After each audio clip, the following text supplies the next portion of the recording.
universo mecánico y más allá.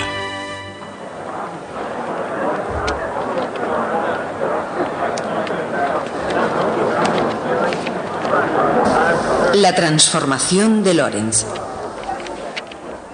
El otro día les conté la historia convencional de la relatividad.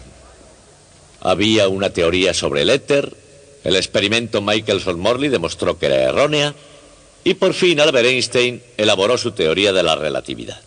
Como les dije entonces, esa historia es lógicamente correcta, pero históricamente incorrecta. ¿Y cuál es la verdadera historia? Trataremos de eso enseguida, pero antes de nada me gustaría hablarles sobre una parte de la teoría que todavía se llama la transformación de Lorentz.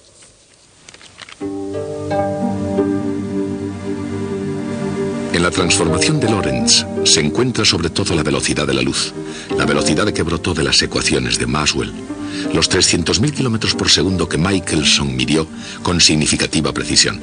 Esa velocidad que es esencial en física moderna y vital para poder entender el universo tal como realmente es.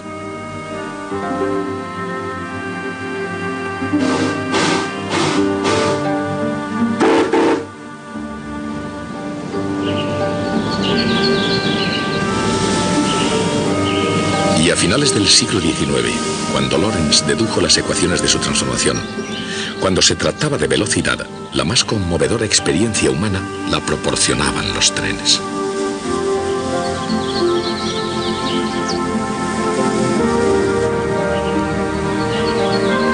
El automóvil, que el tiempo dejaría completamente en marcha, y la aviación apenas despegando.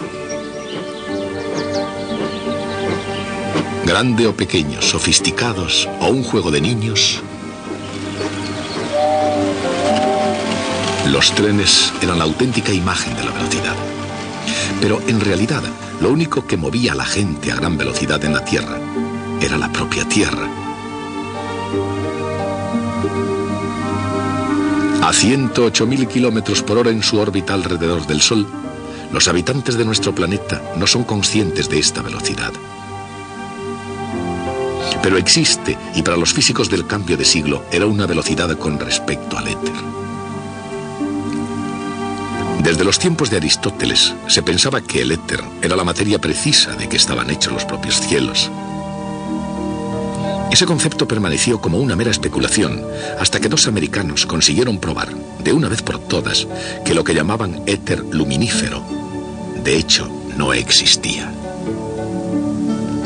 Fueron Albert A. Michelson y Edward Morley.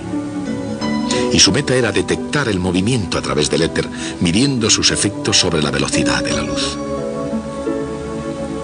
En un intento tras otro, con el aparato más sensible que se había construido hasta entonces, hallaron precisamente algo que no estaban buscando.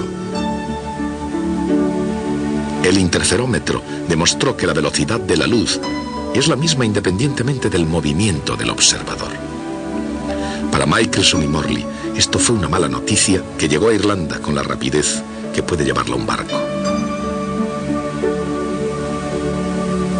Allí, el físico G.F. Fitzgerald, antiguo defensor de la teoría electromagnética de la luz de Maxwell, examinó los, por otra parte, decepcionantes resultados de Michelson y Morley. La explicación que dio Fitzgerald fue que en su movimiento por el éter, un brazo del interferómetro se contraía en una fracción de su longitud que era exactamente la cantidad que permitía que los dos rayos de luz llegaran simultáneamente. La mayoría de los científicos se burlaron enseguida de esa idea. Sin embargo, cuando Heinrich Lorentz llegó a la misma conclusión, ya nadie se reía. Lorentz no era el especialista mundial de la teoría electromagnética de Maxwell, sino que además dio una explicación tangible al fenómeno de la contracción. Pensaba que tenía que ser una propiedad del electrón, cuya existencia acababa de ser confirmada por J.J. Thomson y sus colegas en Inglaterra. Parecía que habían encontrado en los electrones las partes más íntimas de los átomos, los últimos constitutivos de la materia, pero no habían descubierto todo lo que los electrones hacen de hecho.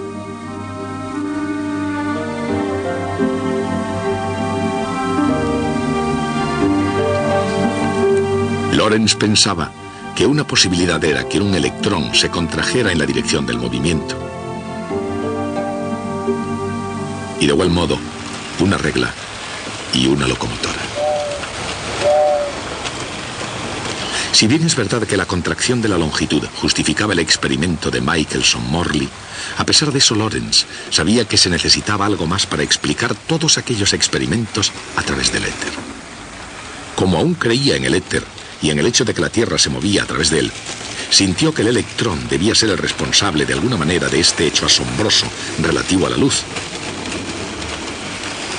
Todos los observadores, independientemente de la velocidad a que ellos mismos se muevan, miden la misma velocidad de la luz. Otras velocidades, como por ejemplo la velocidad de un tren en marcha, no son la misma para todos los observadores.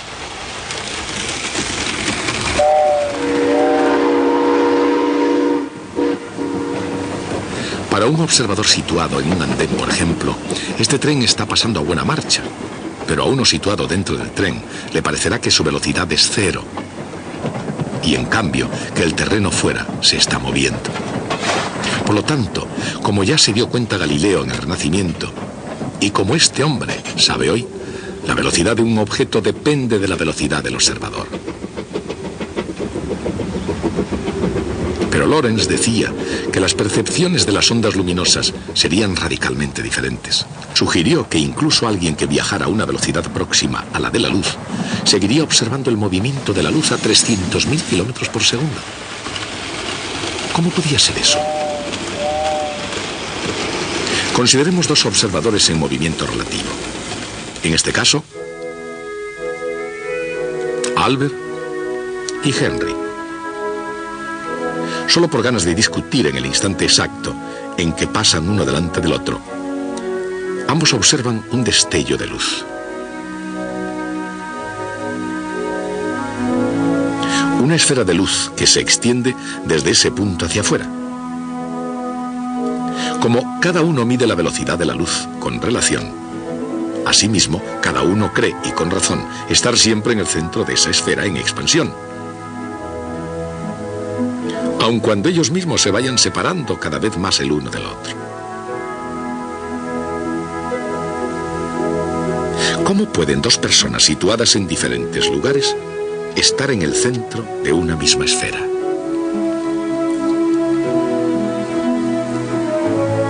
Para confirmar su percepción, cada uno coloca dos detectores de luz separados, una distancia igual.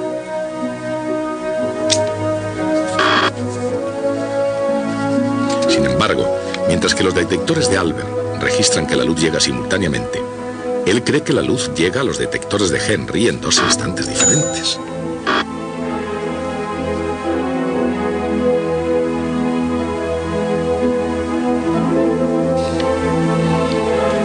Entre tanto, Henry piensa lo mismo, pero al revés.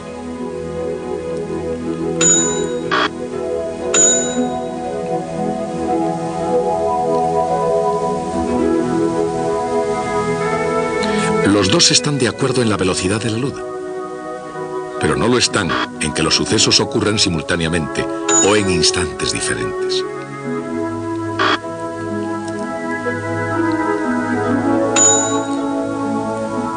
No se trata aquí de semántica, ni de un debate trivial. Se trata de que tanto el tiempo como la distancia tienen que estar afectados por el movimiento.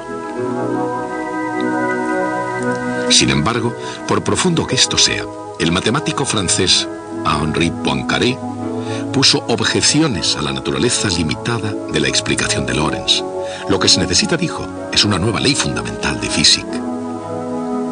El principio de relatividad, según el cual las leyes de los fenómenos físicos serían las mismas tanto para un observador fijo como para un observador que se desplaza con movimiento uniforme de traslación. O dicho de otra forma, como Galileo había indicado, un estado de movimientos uniforme es tan bueno como cualquier otro. Después de todo, esta idea era la base, unos 300 años antes del razonamiento de Galileo y de la ley de inercia. Pero Poincaré estaba sugiriendo que la idea de relatividad de Galileo se debería generalizar de modo que abarcase todos los fenómenos físicos, incluida la luz. Por ejemplo, un observador midiendo la velocidad de la luz no podría determinar si está en movimiento, puesto que esa velocidad es la misma para todos los observadores. Y eso significaba que las antiguas nociones de espacio y tiempo tenían que cambiar. Y aunque el propio Poincaré rehuyó el examinar las consecuencias, Lorentz desarrolló las consecuencias necesarias para demostrar con precisión cuánto se tendrían que contraer las reglas y cuánto tendrían que disminuir su marcha los relojes cuando están en movimiento. Se puede ver la esencia de su razonamiento con ayuda del reloj más sencillo posible. Dos espejos separados, una distancia fija, y un rayo de luz rebotando del uno al otro. Cada rebote del destello es un tic o tac del cronómetro. Para Henry, su reloj está en reposo y funcionando normalmente, mientras que para Albert ese reloj está moviéndose y entre el tic y el tac ve al rayo de luz seguir una trayectoria mayor. Pero la velocidad de la luz es la misma para todos los observadores. Luego la luz debe tardar un tiempo mayor en recorrer esa distancia mayor. Por consiguiente, Albert piensa que el reloj que se mueve marcha más despacio. Pero, ¿cuánto más despacio?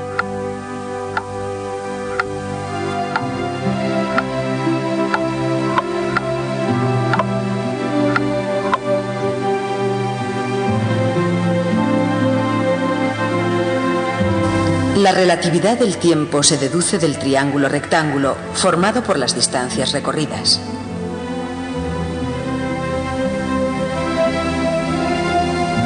El teorema de Pitágoras demuestra que el recorrido de la luz en movimiento es mayor que la distancia entre los dos espejos.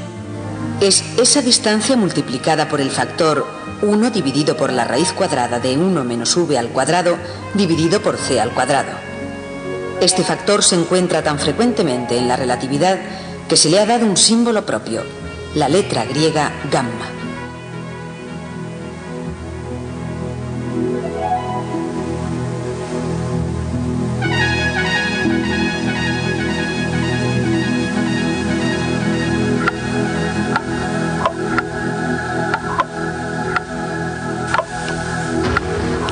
Así a un observador en reposo le parecerá que cuando un reloj de rayos de luz está en movimiento, se atrasa en la proporción del factor gamma. Y también le parecerá que una regla o cualquier otra cosa en movimiento se contrae según la misma proporción. Recibe el nombre de contracción de Fitzgerald. Para velocidades mucho menores que la de la luz, gamma no es muy grande. La Tierra, por ejemplo, en su precipitada carrera alrededor del Sol, se acorta una longitud no superior a la de una brizna de hierba. Y en cuanto a velocidades sobre la Tierra, en la época en que Lorentz estaba ocupado en desarrollar su teoría, se superó la barrera de la locomotora de vapor de 100 millas por hora. A esa velocidad, el tren completo se acorta una longitud menor que el ancho de un átomo de la pintura de una máquina. Tampoco Lorentz se movía despacio. Era el físico internacional. Los jóvenes físicos de todo el mundo asistían a sus lecciones en la Universidad de Leiden, en los Países Bajos, donde fue profesor durante un cuarto de siglo. Entre los jóvenes que fueron a Leiden se encontraba Albert Einstein.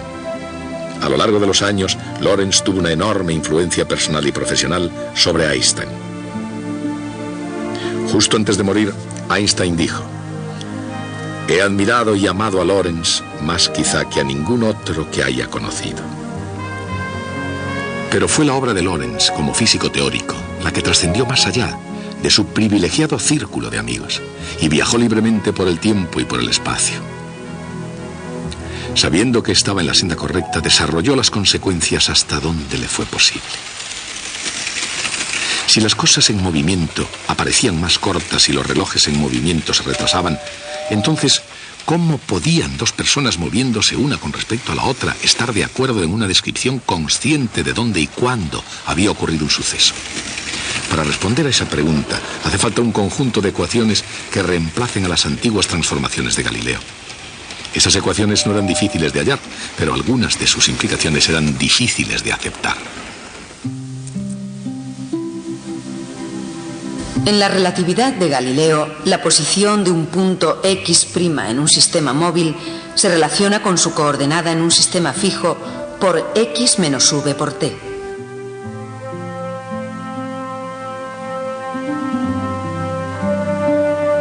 Lorentz descubrió que para la nueva relatividad esto debía multiplicarse por el factor gamma. Esa es la ecuación en la dirección al movimiento. En direcciones perpendiculares al movimiento, las distancias son las mismas en ambos sistemas. En cuanto al tiempo, aunque los relojes puedan estar sincronizados en algún sistema, sus lecturas en otro sistema pueden depender del lugar en que se encuentren.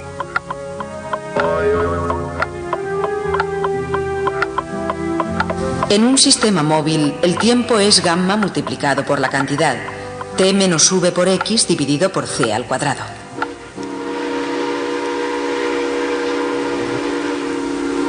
Estas ecuaciones juntas constituyen la transformación de Lorentz y expresan la esencia matemática de la teoría especial de la relatividad. La transformación de Lorentz retrasa el tiempo y contrae las distancias en un sistema móvil, independientemente de qué sistema móvil se haya tomado. El observador en el sistema móvil piensa que está en reposo y que es el otro sistema el que realmente se mueve. Pero esas dos ecuaciones hacen algo más de eso. En realidad ligan tiempo y espacio. No tiene sentido decir cuándo ha sucedido algo si no se dice dónde ha sucedido.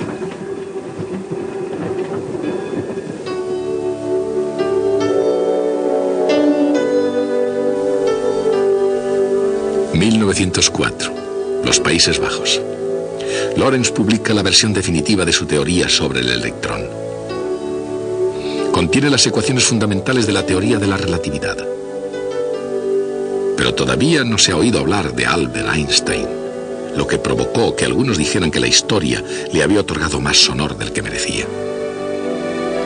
1905, Berna, Suiza. Einstein, joven estudiante de física que se mantenía trabajando como escribiente en una oficina de patentes, se encuentra molesto por las contradicciones que le parecía encontrar en el corazón mismo de la física. ¿Pueden hacerse compatibles la inercia y las leyes de la mecánica con la teoría de la óptica y del electromagnetismo de Maxwell? Einstein decide que tiene que serlo, aunque ello supusiera abandonar no solo el éter, sino también el significado tradicional de tiempo y de espacio. Expone dos postulados fundamentales.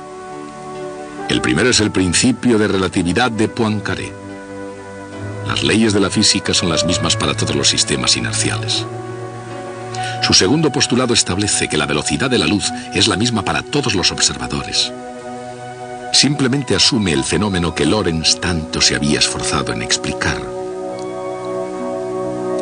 De esos dos postulados, solamente Einstein deduce exactamente las mismas ecuaciones que Lorentz había descubierto, pero ahora con un significado muy diferente. Los conceptos fundamentales de espacio y de tiempo se habían entrelazado. Se puede entender la esencia de esta idea visualizando el tiempo como si fuera otra dimensión. Albert, manteniéndose fijo en el espacio, fluye a través del tiempo. De modo que una recta vertical representa un punto fijo x igual 0. En su sistema de referencia en diferentes instantes. Mientras que una sección de corte horizontal representa instantes simultáneos en lugares diferentes.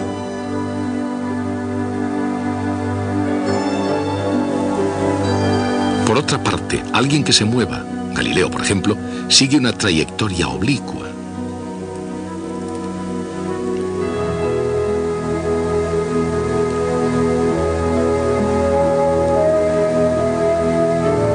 Y así, mientras que lo que Albert cree que es un punto fijo, traza una recta vertical. La idea de Galileo de que nada está pasando aparece como una recta inclinada en x' igual a 0 o en cualquier otro lugar en su sistema.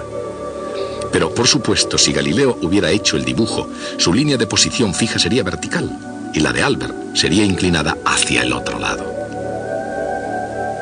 Se puede utilizar la misma idea para mostrar la relatividad del tiempo. Cuando Henry y Albert observan la misma esfera de luz que va expandiéndose, esta llega a sus detectores en puntos concretos en el tiempo y en el espacio.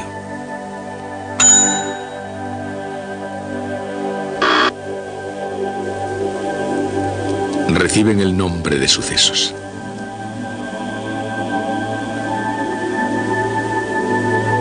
Mientras tanto, la propia luz recorrerá la suspensión de un cono.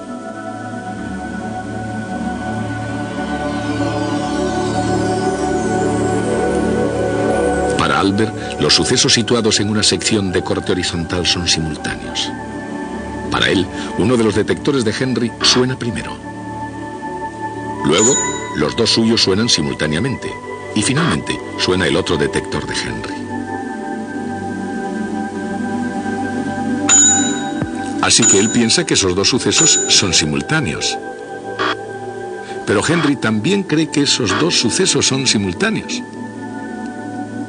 O sea, que no solo las líneas de posición constante de Henry están inclinadas, sino también lo están las líneas de tiempo simultáneo.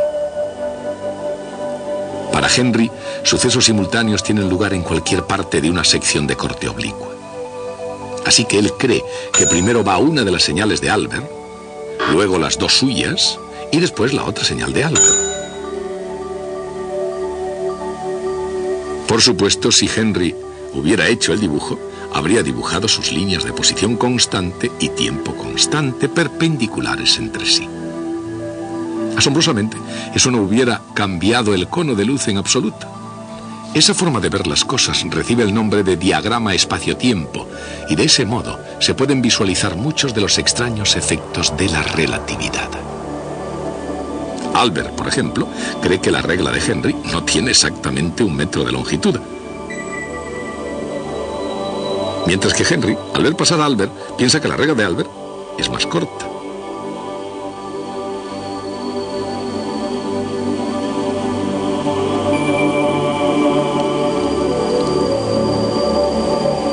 En el diagrama espacio-tiempo, Albert mide longitudes en su eje de espacio, donde la regla de Henry es más corta.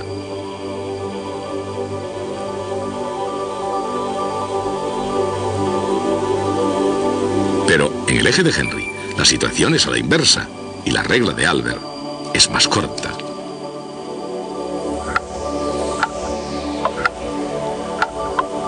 ¿Y qué pasa con el misterio de los relojes? ¿Cómo puede cada uno de ellos pensar que el reloj del otro atrasa? Sigamos el movimiento de los rayos de luz en el diagrama espacio-tiempo.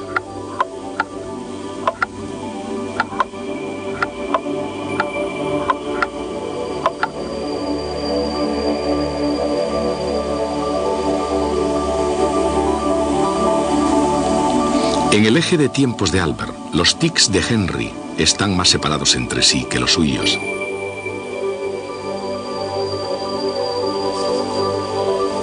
Pero en el eje de tiempos de Henry, los tics de Albert están más separados independientemente de cómo él lo mire. De hecho, hay más de una forma de mirar la propia transformación de Lorentz. Aunque fueran deducidas primero por Lorentz, Einstein llegó a las mismas ecuaciones pero siguiendo una dirección completamente diferente. Lorentz utilizó las ecuaciones para poder explicar el experimento de Michelson-Morley, mientras que el objetivo de Einstein era establecer la relatividad como principio fundamental y universal para toda la física. Para Lorentz, la velocidad constante de la luz y para todos los observadores fue una mera aparición. Para Einstein, esa velocidad constante fue un principio del cual deberían deducirse todos los demás. Lorentz fue quizá el último gran físico clásico, pero las ecuaciones que llevan su nombre están en el corazón de la relatividad y del futuro que ella creó.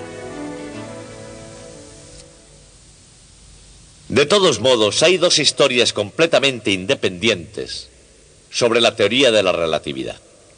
Una de ellas fue la teoría del éter y luego el experimento Michelson-Morley y otros más que fracasaron en el intento de detectar la existencia del éter. Y entonces Poincaré y Lorentz, con gran dificultad, crearon las fórmulas necesarias para poder explicar los resultados de esos experimentos. Y por entonces también, de forma completamente separada e independiente, el joven Albert Einstein se preocupó de un problema profundo que tenía que ver con la naturaleza de la luz y con la electricidad. Y decidió que este era el modo como el mundo tenía que funcionar. Y apareció con exactamente la misma teoría, pero con una comprensión mucho más profunda de lo que significaba. De modo que puede decirse que Einstein hizo solo menores contribuciones a la teoría de la relatividad, lo mismo que se puede decir que Copérnico hizo solamente una transformación matemática trivial de coordenadas. Pero decir eso sería ignorar de la manera más profunda posible la verdadera historia de ambos asuntos. Seguiremos con nuestra discusión sobre la teoría de la relatividad el próximo día.